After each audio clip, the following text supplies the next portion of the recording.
मेरा प्रश्न बिहार के ही संदर्भ में है। बिहार का जो प्रति व्यक्ति आय है देश में सबसे कम है। क्लाइमेट चेंज के मुद्दे उनके जीवन के अंतिम मुद्दों में भी नहीं आते। कार्बन डाइऑक्साइड पगला गई है, पैदा होती है घुस जाती है। सारी गलती किसकी है? और ये जंगल सुसाइडल हो गए हैं, मरे जा रहे हैं। इनको कुछ मजे दिलाओ, कुछ नाच गाना हो, पेड़ों में डोपामीन ठोको। और समुद्रों को पेचिश लग गई है, डायरिया हो गया है, खुद ही गंदे हो जा रहे हैं। महासागर को दस्त लगे हुए हैं, इसलिए गंदा हो गया, पागल हो गया है। यही तो बात है ना। वो बेचारा जिसके खाने को रोटी नहीं है, उसको तुम जाकर के बोलोगे देखो बहुत ज्यादा कंजम्पशन करना ठीक नहीं है। प्राइवेट जेट उड़ाना गंदी बात है। Nuclear weapons are deadly, drop the nuclear weapons. वो कह रहा है मेरे पास देसी तमंचा है। वो बिहार में बैठे बैठे बिहार या झारखंड के ही जंगलों के कटने और जलने से जो कार्बन एमिशंस होते हैं, उन जंगलों को काटने का लाइसेंस किसी प्राइवेट कंपनी को जिस नेता ने दिया है, उस नेता को आम बिहारी नहीं चुना है। इसके बाद न ग्रह बचेगा, न ग्रह को बर्बाद करने। नमस्ते आचार्य जी, मेरा नाम रागिनी है, मैं बिहार से हूँ। मैं गीता सेशन से लगभग 2 वर्षों से जुड़ी हुई हूँ। मेरा प्रश्न बिहार के ही संदर्भ में है। जैसा कि सभी जानते हैं कि बिहार का जो प्रति व्यक्ति आय है वो देश में सबसे कम है। ऐसे में वैदिक दर्शन और क्लाइमेट चेंज के मुद्दे उनके जीवन के अंतिम मुद्दों में भी नहीं आते। वो अपनी आर्थिक अस्थिरता को ही ढूंढते रह जाते हैं। तो ऐसे में उन तक ये संदेश कैसे पहुंचाया जाए? धन्यवाद। मुद्दों की बात करें। इतनी देर से समझा रहा था कि कोई और मुद्दा होता ही नहीं है, तो मैं हूं। ये एक मुद्दा है, क्लाइमेट चेंज। क्लाइमेट खराब हो रहा है। ये देखो, ये क्लाइमेट है, ये हरा हरा होता था, हाँ, ये जल गया है। हाँ, देखो अभी बिल्कुल कार्बन बन गया है, काला काला। लकड़ी जल कोयला भई, कोयला जल भया राख। ये देखो, मैं ये हूं, मुद्दा ये है। मैं ये हूं, मुद्दा ये है। प्रश्न बिल्कुल इसी भाषा में आया है कि लोगों को मुद्दे के बारे में कैसे बताएं, जैसे कि वहां कुछ गड़बड़ हो रही हो, जैसे कि जंगल अपनी ही आग में जल रहे हो, जैसे कि कार्बन डाइऑक्साइड खुद ही पैदा हो करके वातावरण में मिली जा रही हो, जैसे कि सारी गलती यहां हो। कार्बन डाइऑक्साइड पगला गई है, पैदा होती है घुस जाती है। 280 पार्ट पर मिलियन होती थी, 440 पहुंच गई है। सारी गलती किसकी है? कार्बन डाइऑक्साइड की। पकड़ के लाओ, सजा देते हैं उसको। पागल हो गई कार्बन डाइऑक्साइड। और ये जंगल सुसाइडल हो गए हैं, मरे जा रहे हैं। इनको कुछ मजे दिलाओ, कुछ नाच गाना हो, पेड़ों में डोपामीन ठोको। ये खुद ही नष्ट हुए जा रहे हैं, आत्महत्या कर रहे हैं सारे जंगल। समस्या वहां है भाई। और समुद्रों को पेचिश लग गई है, डायरिया हो गया है, खुद ही गंदे हो जा रहे हैं। महासागर को दस्त लगे हुए हैं, इसलिए गंदा हो गया, पागल हो गया है।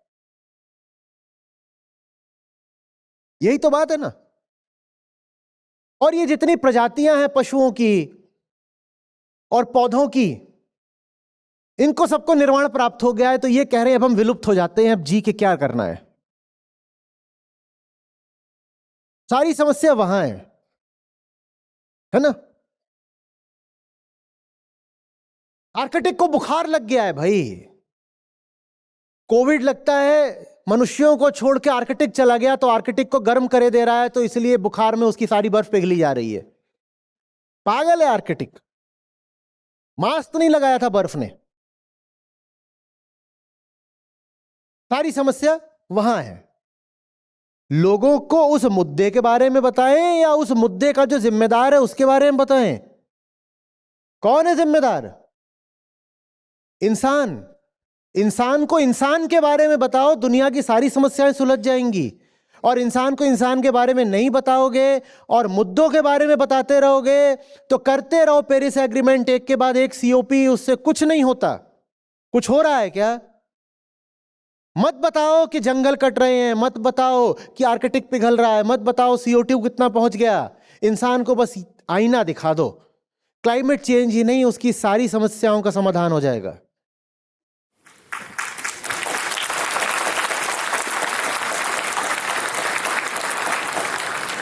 The entire problem is that you want to place the problem somewhere out there. Out there. Oh, there is something wrong with Arctic, with the oceans, with the permafrost, with the Amazon. कुछ वहां गलत हो रहा है, कुछ वहां गलत हो रहा है, और वहां गलत बोल बोल के जहां सचमुच कुछ गलत हो रहा है वहां देखने से हम साफ बच निकलते हैं। सचमुच कहां गलत हो रहा है? CO2 खुद पगला करके भगी है एनवायरनमेंट में। कहां से पहुंच गई CO2? हमने फैलाई है भाई, हमने। क्योंकि भीतर वो मैं बैठा है जो कह रहा है कि और फ्यूल जलाऊंगा तो चैन पाऊंगा, जितना फ्यूल जलाऊंगा मैं चैन पाऊंगा। नदियां खुद गंदी हो गई हैं, मेरीन लाइफ, एक्वेटिक लाइफ, ये अपने आप उड़ी जा रही है। नदी को किसने गंदा किया? मैंने। आर्कटिक को किसने पिघलाया? मैंने। तो मुद्दा क्लाइमेट चेंज है या मुद्दा मैं हूं? ये बात बहुत अजीब लगेगी। मुद्दा क्लाइमेट चेंज है या मुद्दा मैं हूं? बोलो। अब आप कह रही हैं बिहार एक गरीब प्रदेश है, तो आप लोगों के पास जाती हैं, उनका तो रोजी रोटी का ही पूरा नहीं हो रहा, तो आप पूछ रही हैं कि मैं उन्हें क्लाइमेट चेंज के बारे में कैसे बताऊं? क्यों बता रहे हो उन्हें क्लाइमेट चेंज के बारे में? मत बताओ, बिल्कुल मत बताओ। गलत राह ले रहे हो। क्या करोगे? उनका तो अपना कार्बन फुटप्रिंट ही बहुत कम है, उनको तुम क्या बता रहे हो क्लाइमेट चेंज के बारे में? कोई जरूरत नहीं है। आम बिहारी कितने ton carbon dioxide per year उत्सर्जित करता है? 1 टन भी करता हो तो मुझे लगता है ज्यादा होगा। जो भारत का ही अभी औसत है वो 2-3 टन का है मुश्किल से, तो बिहार का तो 1 टन का होगा। वो बेचारा जिसके खाने को रोटी नहीं है, उसको तुम जाकर के बोलोगे देखो बहुत ज्यादा कंजम्पशन करना ठीक नहीं है, प्राइवेट जेट उड़ाना गंदी बात है, क्या बता रहे हो तुम उसको कि प्राइवेट जेट से क्या हो जाता है? पैदल चलो, लिमुजीन पर नहीं। क्या? क्यों? उसको उसके बारे में बताओ। जब वो अपने बारे में जान जाएगा तो वो उनके बारे में भी जान जाएगा जो क्लाइमेट चेंज के जिम्मेदार हैं। क्योंकि क्लाइमेट चेंज और कुछ नहीं है, मनुष्य के अंधे अहंकार की आखिरी अभिव्यक्ति है। इसके बाद न ग्रह बचेगा न ग्रह को बर्बाद करने का मौका।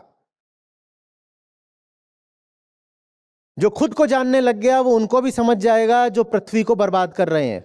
और वो बिहार के गरीब नहीं है जो पृथ्वी को बर्बाद कर रहे हैं, पर हां जो बर्बाद कर रहे हैं उनमें बिहारियों जैसा ही अहंकार है। क्योंकि अहंकार चाहे बिहार का हो कि उत्तर प्रदेश का हो कि रूस का हो कि चीन का हो कि अमेरिका का हो, अमीर का हो गरीब का हो, अहंकार सबका एक होता है। जो अपने अहंकार को जान गया वो बिहार में बैठे बैठे सबको जान गया। इलॉन मस्क को जान गया। वो अपनी गरीबी में भी जान गया कि इलॉन मस्क को इतने पैसे क्यों उड़ाने हैं और क्यों उसे क्लाइमेट क्राइसिस को होक्स बोलना है। वो सब जान जाएगा।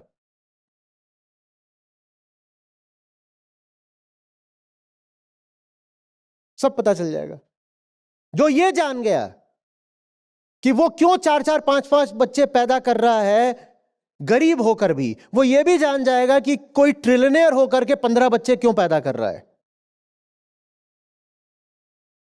सब जान जाएगा।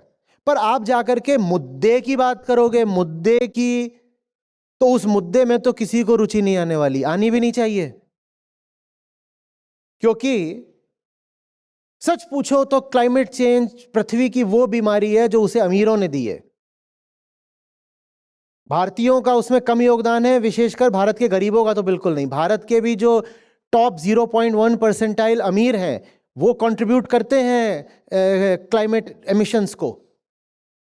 लेकिन बिहार और आम बिहारी, उस बेचारे का क्या कार्बन फुटप्रिंट है, वो क्या कर रहा है, उसको क्या होगा बताने से? लेकिन बहुत कुछ होगा उसको बताने से, क्योंकि बिहार या झारखंड के ही जंगलों के कटने और जलने से जो कार्बन एमिशंस होते हैं,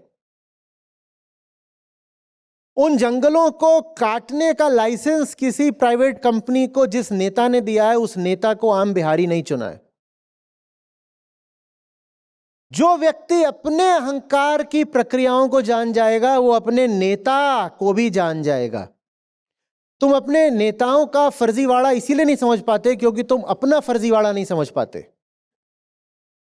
हम चूंकि नहीं जानते कि हम खुद को ही कितना धोखा देते हैं, इसीलिए जब नेता हमें धोखा देते हैं तो हम वो भी नहीं देख पाते। लोगों से उनकी बात करो, उनकी जिंदगी की बात करो, इसी को अध्यात्म बोलते हैं। जो अपनी जिंदगी को जानने लग गया, वो दुनिया को जानने लग जाएगा। और यही मानव द्वारा निर्मित सब समस्याओं का समाधान है। ये जो डायरेक्ट क्लाइमेट एक्टिविज्म है ना, कि सड़क पे बैनर दिखाएंगे और लोगों से कहेंगे कि ईवी एडॉप्शन होना चाहिए और पंखा कम चलाओ और एसी को फेंक दो, इससे कुछ नहीं होगा। ये सिर्फ एक फील गुड एक्टिविटी होती है जिसमें आप मोरली सुपीरियर फील कर सकते हैं और अपने आप को ये जता सकते हैं कि मेरी भी जिम्मेदारी थी तो मैंने भी कुछ करा। मैं गैर जिम्मेदार नहीं हूं, मैं निकली थी सड़क पर प्लेकार्ड लेकर खड़ी हो गई थी और लोगों को बता रही थी कि गर्मी में एसी चलाना पाप होता है।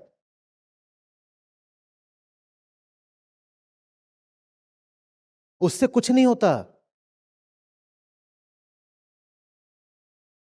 बीमारी जहां है उसका वहां समाधान करो ना। क्लाइमेट चेंज हो, कोई भी और चीज है, इन सब की जड़ आदमी के दिल में है। अब आप जा करके बिहार में किसी साधारण से मोहल्ले में, गली में, बस्ती में जाके कह रहे हो nuclear weapons are deadly. Drop the nuclear weapons. वो कह रहा है मेरे पास देसी तमंचा है। आप उसको क्या बता रहे हो? बिल्कुल बात सही है। पृथ्वी पर इतना फिसाइल मटेरियल है इस वक्त, वेपनाइज्ड, कि वो पृथ्वी को 10 बार तबाह कर सकता है। और अब हम देख रहे हैं क्या हो रहा है। नाटो की भी हस्ती दांव पर लगी हुई है। जितनी भी टेस्ट बैन ट्रीटीज थी वो हट रही हैं। इतने दिनों से न्यूक्लियर टेस्ट होने बंद थे, वो अब फिर शुरू हो रहे हैं। तो बहुत बड़े खतरे की बात है ये जो पूरा एटॉमिक एक्यूमुलेशन है। पर उसके लिए आप जा करके बिहार में लोगों को बोलोगे कि please don't use hydrogen bombs, तो वो कहेगा ये क्या कर रहे हो, क्या पूछने आए हो, कुछ पादने वगैरह के खिलाफ अभियान चलाया है, क्या है ये?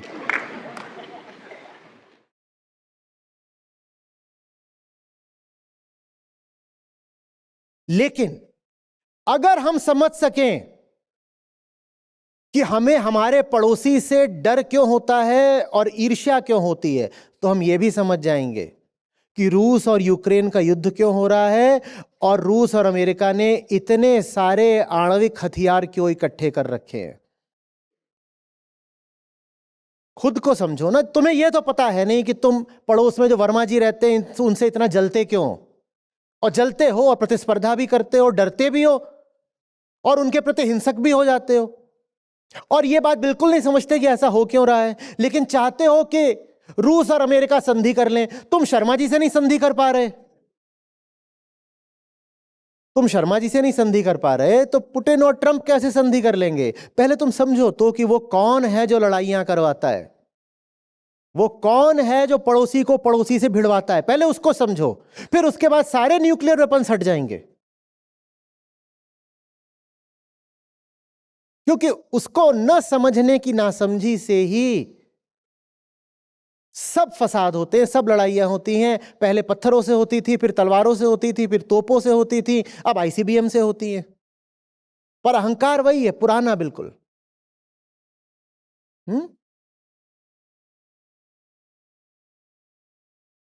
बैठिए।